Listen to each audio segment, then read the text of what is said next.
খেতে বসে গেছি। তো রাতে আছে গরম গরম রুটির সাথে আছে চিকেন কষা পেঁপে আলু দিয়ে।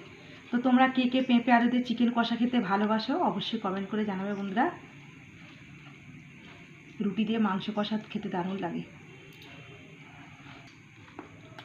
চিকেনটা বন্ধুরা রাতেই বানিয়েছে, একদম গরম গরম বৃষ্টির ওয়েদারে রুটি আর চিকেন।